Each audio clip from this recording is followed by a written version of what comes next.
전략채널본부의 SA 사업부의 유수진 이사고요. 이사라는 직함은 저희가 이제 영업하는 금융 CS를 하시는 저희 SA 사업부 SA님들 중에서 가장 이제 직급상으로 높이 올라가 있는 직급이라고 생각하시면 돼요. 저희는 연봉에 한계가 없고요. 연봉을 10억을 넘게 받으시는 분도 있으세요. 근데 단지 제가 젊은 미혼의 싱글 여성이 그걸 빨리 했다라는 거가 이제 사람들이 되게 대단하다라고 얘기하시는 부분이 그거인 것 같고요. 저는 첫 해에 들어왔을 때도 연봉이 1억이 넘었었어요. 그러면 그것 또한 누가 일반 회사에 들어가서 1억 넘게 연봉을 받겠어요, 첫 해. 근데 저희는 영업 조직이기 때문에 그게 가능하고, 둘째 해에는 제가 3억 넘게, 셋째에는 6억 넘게, 넷째에도 6억 넘게, 이렇게 가고 있는 거예요.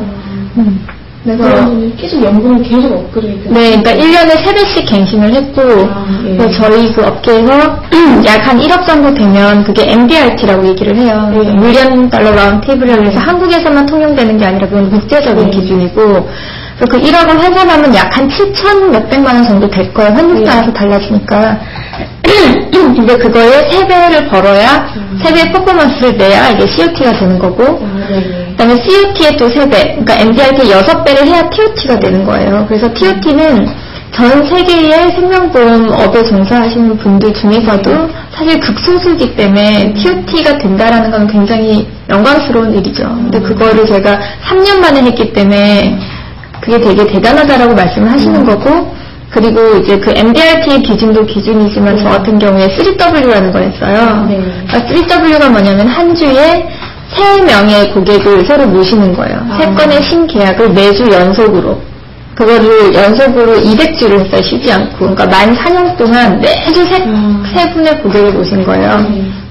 그래서 그 매주 3건의 계약을 하려면 시간이 굉장히 타이트하고 업무량이 너무 많기 때문에 사실 계약고가 작아지거든요. 네, 많이 알아보세요. 네. 어떤 식으로 알아보세요? 그러니까 지나가면서 되게 요즘은 적극적이시더라고요. 오셔서 러브스위치에 출연하셨던 유수진 씨 맞으시죠? 이렇게 인사하시고 실물이 훨씬 나으세요.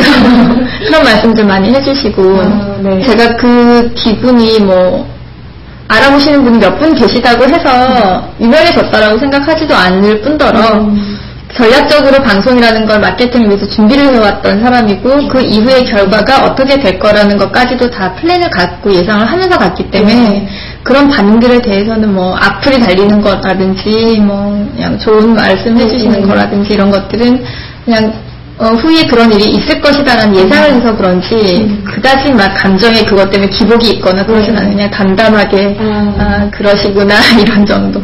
그리고 제가 얘기를 했던 게 남자를 고를 때 한국 여자들의 문제는 내가 어떤 남자를 만나서 결혼을 하면 내 인생이 바뀔 수 있을 것이다 라는 생각들을 참 많이들 하시는 것 같아요. 근데 저는 내가 내 인생을 어떻게 살지 결정을 하면 내가 만날 남자가 바뀐다라고 생각을 해요.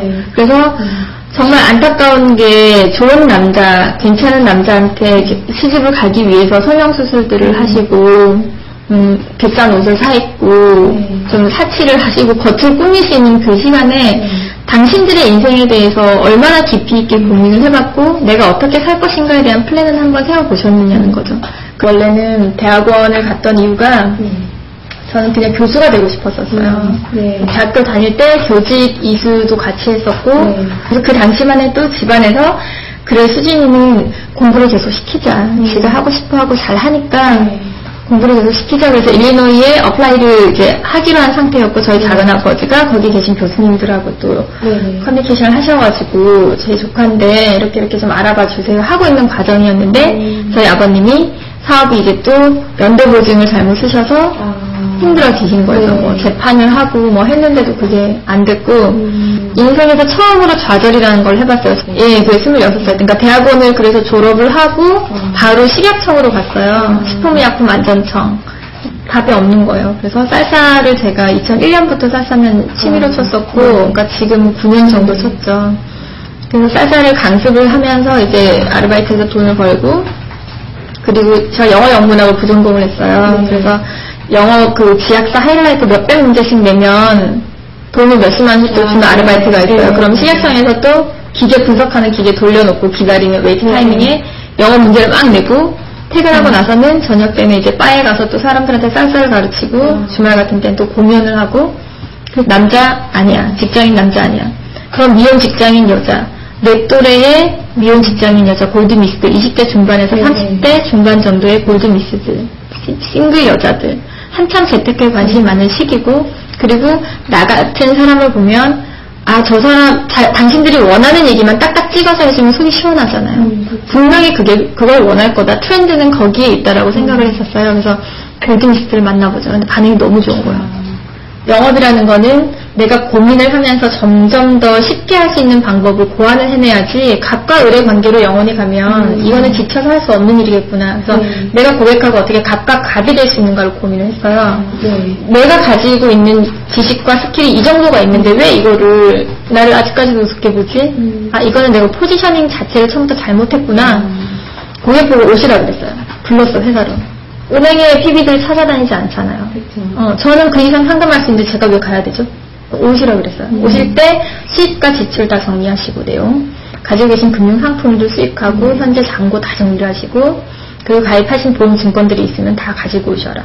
그래서 현재 상황을 다 들고 오셔라. 그렇게 던졌어. 그랬더니 진짜 오시는 거예요.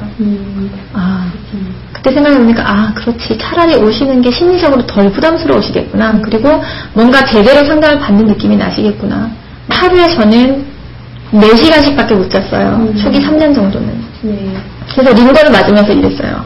지금도 링거 맞으면서 일하지만 1년에 열흘 이상은 과로로 입원하고 그러니까 정말 사람들이 상상할 수 없을 만큼 고되게 그 하드워크를 한 거예요. 근데 지금 결과만 보시는 거지.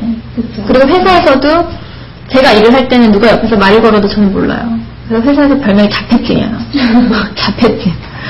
4년, 5년 동안 식도암 걸리고 왼쪽 무릎 관절 나가고 지금 껍데기만 30대지 속은 지금 70대 할머니처럼 돼 있는 상황이라고. 죽고 싶으면 그렇게 일하래요. 저는 다이아몬드 미스죠. 다이아몬드 미스. 왜냐하면 다이아몬드는 탄소로 만들어졌잖아요. 지구상에서 제일 흔한 원소가 탄소인데 그 흔한 원소가 오랜 기간 인구의 세월을 지나서 다이아몬드가 된 거잖아요. 저는 그렇게 살았기 때문에 그리고 그만큼의 가치가 지금은 있고 그래서 저는 다이아몬드라고 생각해요. 스스로. 아, 그러네요.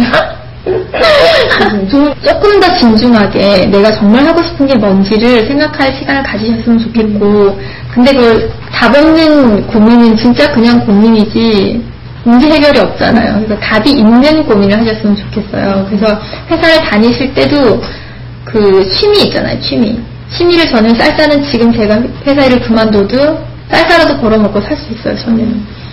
취미를 가지시되 내가 좋아하면서도 세컨잡으로까지 할 수 있는 취미를 한번 인터넷 서핑 온라인으로 옷 사지 마시고 그런 거 해봤으면 좋겠어요. 그래서 그런 동호회에 한번 나가보시고 내가 내 인생에서 뭔가 새로운 게 뭔가를 배운다라는 거는 그것도 용기가 필요하거든요. 용기를 내서 뭔가를 시작을 한번 해보시고 취미니까 하다가 또 딴 거 안 맞으면 하실 수 있잖아요. 얼마나 좋아. 그러니까 회사 다니면서 나머지 여가 시간들을 좀 그렇게 여러 가지 트라이를 한번 해보시면서 내가 좋아하는 건 그럼 뭐고 잘할 수 있는 건 뭔지를 찾아나가는 과정이 있으셨으면 좋겠고 그걸 찾으셨다면 구체적으로 그러면 내가 어디까지 갈 것이다라는 목표를 세우시고 그럼 내가 향후에 몇 년까지는 돈을 얼마를 모아서 그 일을 하려면 어떻게 해야 되고 이런 전략을 좀 세워서 남자를 배제하고 나 혼자의 인생 라이프 플랜을 좀 세우시는 그런 시간들을 좀 가지셨으면 좋겠어요.